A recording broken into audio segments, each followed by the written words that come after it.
Rajasthan BJP के दोनों कद्दावर नेता इस वक्त यहाँ पर खड़े हैं और चेहरे पर स्माइल है। एक नया बदलाव हुआ है, नया फैसला हुआ है। सतीश पुनिया साहब यहाँ पर हैं और हमारे साथ मदन राठौर जी हैं, बीजेपी की राजस्थान इकाई के नए अध्यक्ष चुने गए। सबसे पहले सतीश पुनिया जी, नव नियुक्त अध्यक्ष चुन लिए गए। मदन राठौर जी संगठन के आदमी रहे, सीधा मैसेज किया ये है कि सरकार और संगठन में हमेशा संगठन के जो संस्कार वाला आदमी है वो बुलंदी पर रहेगा। मैं केंद्रीय नेतृत्व को बधाई दूंगा कि कार्यकर्ताओं के बीच के ही कार्यकर्ता मदन राठौड़ जी को बड़े प्रदेश की महत्वपूर्ण जिम्मेवारी दी है। कार्यकर्ताओं के नाते जिले के अध्यक्ष से लेकर विधायक तक का आपने सफर तय किया और वो अनुभव निश्चित रूप से भारतीय जनता पार्टी की राजस्थान की इकाई को मिलेगा। सब लोग मिलकर इनका सहयोग करके राजस्थान में रणनीतिक तौर पर, सांगठनिक तौर पर पार्टी को और ज्यादा मजबूती के लिए सब लोग मिलकर काम करेंगे। कार्यकर्ता उत्साहित है क्योंकि इस तरीके का जब निर्णय होता है कार्यकर्ताओं के बीच का, अपना जब कोई कार्यकर्ता आता है स्वाभाविक तौर पर एक खुशी होती है। पर मैं ये मानता हूं कि एक साधारण कार्यकर्ता प्रदेश अध्यक्ष बन सकता है, एक साधारण कार्यकर्ता मुखिया बन सकता है, प्रदेश का मुख्यमंत्री बन सकता है। ये जो संभव है सिर्फ बीजेपी में संभव है, किसी दूसरे दल में संभव नहीं है। मदन जी को बहुत शुभकामनाएं और कार्यकर्ताओं के उत्साह को देखकर आप अंदाज लगा सकते हैं कि निश्चित रूप से सबकी मेहनत के, परिश्रम के बूते पर मदन जी यशस्वी होंगे। सर, राजनीतिक सवाल हमेशा होते रहते हैं। एक सवाल उनसे लूंगा फिर आपके पास लौट रहा हूँ, 1 मिनट लूंगा केवल। मदन जी बस एक आपसे बहुत लेकिन लेकिन लेकिन आप दोनों का भी जो आपसी संबंध है, बड़ा लंबा राजनीतिक का करियर आप दोनों ने तय किया और साथ में बहुत सारी सभाएं भी की होंगी, संघर्ष भी किया है, सत्ता भी देखी है, उस पर मैं आपके पास आऊंगा सर। लेकिन उपचुनाव है, अग्नि परीक्षा, प्रेसिडेंट बने आप और सबसे पहले 5 सीटें कांग्रेस के हाथ में जो है वो आपको अपने पास चाहिए। समय कम है, तैयारी ज्यादा, कैसे मैनेज करेंगे? सबका अनुभवों का लाभ लेकर के, सबसे राय लेकर के, एक मुखी होकर के हम सब युद्ध लड़ेंगे और निश्चित रूप से जीतेंगे। 5 सीटें?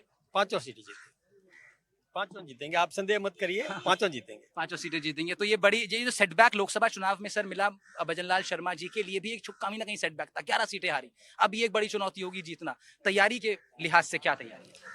देखिए, पहले कांग्रेस ने भ्रम पैदा किए थे, समाज को तोड़ने का षड्यंत्र किया था, तुष्टीकरण की पराकाष्ठा थी। ऐसे भ्रम पैदा किए कि संविधान को समाप्त कर देंगे, आरक्षण को समाप्त कर देंगे। उस भ्रम में जनता थोड़ी बहुत आ गई थी, लेकिन लकड़ी की हांडी चूल्हे पर बार बार नहीं चढ़ती है, वो जल भस्म होती है एक बार में ही। इसलिए अब उनका भ्रम चलेगा नहीं। जनता सावधान हो गई है, जनता समझ गई है। और डबल इंजन की सरकार ने जो बजट दिया है, दोनों, चाहे राज्य सरकार ने दिया हो या केंद्र सरकार ने दिया हो, बहुत जोरदार शानदार बजट दिया है और जनता उत्साहित है। निश्चित रूप से हम 5 सीटें जीतेंगे। सतीश पुनिया जी आपके साथ खड़े हैं, आप दोनों की मित्रता के बारे में थोड़ा जानना चाहूंगा। लंबा संघर्ष आप लोगों ने किया है साथ में और अब आपके साथी कार्यकर्ताओं की जिम्मेदारी मिली है, वो जिम्मेदारी बड़ी आप पर भी रही है। आपकी मित्रता के बारे में जरा थोड़ा सा आप बता दें। देखिए, पार्टी के संगठन के सामान्य कार्यकर्ता हैं जो जिला अध्यक्ष के स्तर पर जिन्होंने काम किया, विधायक के नाते काम किया।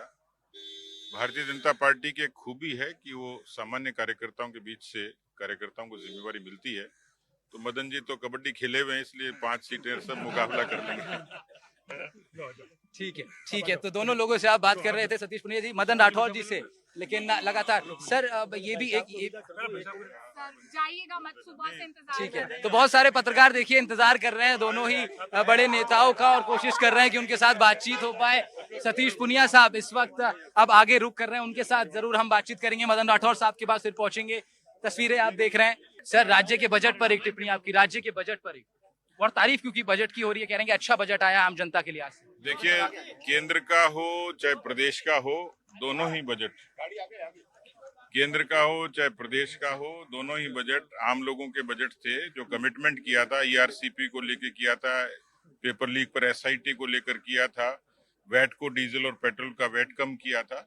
राजस्थान की सरकार ने इस बात पर अपनी प्रतिबद्धता जाहिर की और केंद्र की सरकार के बजट में जिस तरीके से प्रधानमंत्री ने कहा है कि युवा, महिला, गरीब और किसान, इन चारों के लिए जो कमिटमेंट था, स्वाभाविक तौर पर नौजवानों के लिए, महिलाओं के लिए और किसानों के लिए खास तौर पर जो इस बजट में प्रावधान है, वो अपने आप में एक इस तरीके की ताकत यहाँ के अवाम को देते हैं। तो मुझे लगता है एक संतुलित बजट था, लेकिन 2047 के भविष्य का भी बजट है जिसमें साफ तौर पर इंफ्रास्ट्रक्चर को मजबूती की दिशा उसमें साफ दिखती है।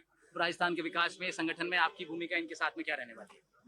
देखिए, एक कार्यकर्ता होता है, उनका एक समूह होता है, उनका एक सेनापति होता है। मदन जी को पार्टी ने सेनापति की जिम्मेवारी दी और मैं एक अच्छे सिपाही की तरह उनको मजबूती से इनके साथ कांग्रेस के विचार को राजस्थान से खत्म करने के लिए मजबूती से इनका साथ खड़े होंगे। बहुत बहुत शुक्रिया। सतीश पूनिया साहब से बात कर रहे थे हम। मदन राठौर जी के से एक शिष्टाचार भेंट करने के लिए वो आए थे और तमाम पत्रकारों की भीड़ यहाँ पर है। सब लोग बात करना चाहते हैं। इसी तरह होता है राजनीति में, जब सूरज आपका उगता है तो फिर ये तमाम भीड़ देखने को मिलती है। संगठन के आदमी हैं मदन राठौर और अब उनको प्रेसिडेंट बनाया गया है। राठौर साहब के साथ अंदर चलते हैं। वेस्टर्न कोर्ट में हम लोग मौजूद थे और इसकी तो आदत है सर, आपको इसकी तो आदत है पसीने की और संघर्ष की। देखिए सभी लोगों का मिलने का जो एक तांता है वो लगा हुआ है। तस्वीरें खींची जा रही हैं और शुभकामनाएं दी जा रही हैं। ये क्रम अभी चलेगा और इस क्रम के बाद बड़ी जिम्मेदारियों का निर्वहन मदन राठौर साहब को करना है। भारतीय जनता पार्टी की इकाई को और मजबूत करना है। तमाम लक्ष्य इन्होंने भी अपने साधे हुए हैं, वही जानने का प्रयास भी करेंगे कि क्या कुछ लक्ष्य प्राप्ति अब सबसे पहली प्रायोरिटी मदन जी की रहने वाली है। सर सबसे पहली प्रायोरिटी क्या रहने वाली है? सबसे पहले तो सबके साथ बैठ करके रणनीति तैयार करेंगे। सबका विश्वास और सबका अनुभव, उसका लाभ लेकर के एकजुट होकर के, और आगामी जो अभी चुनाव है वो भी हम जीतेंगे और संगठन को भी सक्रिय तैयार करेंगे। माला पहनाई जा रही है, स्वागत किया जा रहा है। राजस्थान बीजेपी के अध्यक्ष का, नव नियुक्त अध्यक्ष का स्वागत कर रहे हैं और बड़ी संख्या में लोग तो यहाँ पर हैं, लेकिन गर्मी भी बहुत है। ऐसे में पानी पी करके ये गर्मी जरा कम की जा रही है। लगातार देखिए राजनेताओं को बड़ा ये टाइम स्केड्यूल उनका बड़ा टाइट रहता है, भागा दौड़ी का रहता है। बहुत लोग स्वागत कर रहे हैं, तस्वीरें खींच रही हैं। आमतौर पर राजनीतिक विश्लेषक ये मानते हैं कि अगर आगे बढ़ना है तो किसी खेमे का होना पड़ेगा, लेकिन मेरे साथ जो खड़े हैं मदन राठौर जी, इन्होंने विश्लेषकों के इस विश्लेषण को तोड़ा है। बेदाग छवि के नेता हैं, किसी खेमे से इनकी पहचान नहीं है, लेकिन केंद्र के नेतृत्व से आपकी नजदीकी रही हैं। अब से नहीं, 1990 के उस दौर से जब राम जन्मभूमि के आंदोलन में आप जुड़े, 92 में पैदल भी आप चले, लाल चौक तक तिरंगा फहराया, वो अनुभव और आज का ये दिन, लंबा सफर, डॉट टू डॉट मिलाकर आप चले हैं, कैसा रहा ये सफर? ये तो संघर्षपूर्ण तो था ही। श्रीनगर के लाल चौक पर तो वास्तव में हवाई जहाज से गए थे, क्योंकि पहले हम बसों से जा रहे थे, लेकिन वहाँ रास्ते में पुल को उड़ा दिया। तो पुल को उड़ा दिया तो जा नहीं सकते थे, वापस लौट करके आए। फिर हवाई जहाज से हमको वहाँ मिलिट्री के एयरपोर्ट पे उतारा, वहाँ से फिर बस से गए लाल चौक में झंडा फहराने के लिए। वो तो एक घटनाक्रम अलग ही था और यही संघर्ष काल रहा। यूँ तो मौजूदा प्रधानमंत्री नरेंद्र मोदी के साथ कदम से कदम मिलाकर आप चले उस दौरान। देखिए, उस समय हमको भी नहीं पता था कि ये देश के प्रधानमंत्री बनेंगे, किसी को नहीं पता था, लेकिन पूरा संगठन एकजुट है, हम सब एक हैं। ये भ्रम तो पैदा करने की लोग कोशिश कर रहे हैं, लेकिन है नहीं। सर सरकार और संगठन के बीच में तालमेल की कहीं जरूरत आपको दिखती है? सीपी जोशी साहब ने क्या हैंडओवर दिया आपको? सीपी जोशी जी बहुत अच्छे कार्यकर्ता, एक अनुभवी कार्यकर्ता, अच्छे प्रदेश अध्यक्ष रहे हैं। सतीश जी पूनिया भी बहुत अनुभवी, और जितने भी प्रदेश अध्यक्ष रहे, सबके अनुभवों का हमको लाभ मिलेगा, वो हमारी ताकत बनेगी।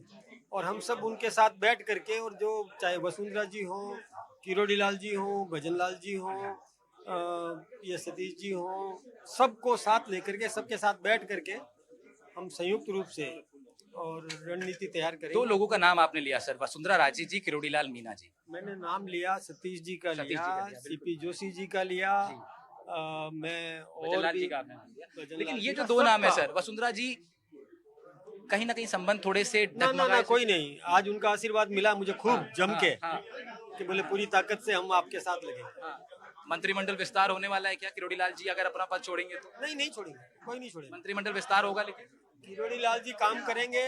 संगठन के सक्रिय कार्यकर्ता हैं, अच्छे कार्यकर्ता हैं और बहुत संघर्षशील कार्यकर्ता हैं। प्रधानमंत्री ने क्या मैसेज दिया सर, आपको ये जानना चाहता हूँ? प्रधानमंत्री जी से तो अभी तक हम मिले ही नहीं है, केवल नमस्ते प्रणाम नमस्ते यही हुआ है। नड्डा साहब ने सबसे यही हमारा वहाँ पार्लियामेंट में केवल मिलना ही होता है। ठीक है, तो बिल्कुल सब लोग वेट कर, बहुत शुक्रिया। तो एक लंबी लाइन है, बहुत लोग वेट कर रहे हैं और वेट कर रहे हैं उन नेता का जो राजस्थान के नए बीजेपी अध्यक्ष बने हैं। वेस्टर्न कोर्ट हॉल में मैं हूँ, नरेंद्र मोदी साहब की तस्वीर यहाँ पर लगी हुई है, तमाम लोगों का जमावड़ा है और बहुत सारे लोग हैं यहाँ पर। फिलहाल हम बातचीत कर रहे थे राजस्थान बीजेपी इकाई के नवनियुक्त अध्यक्ष मदन राठौर साहब से। वेस्टर्न कोर्ट दिल्ली से एनडीटीवी के लिए राहुल भारद्वाज, कैमरामैन स्टीफन के साथ। नमस्कार।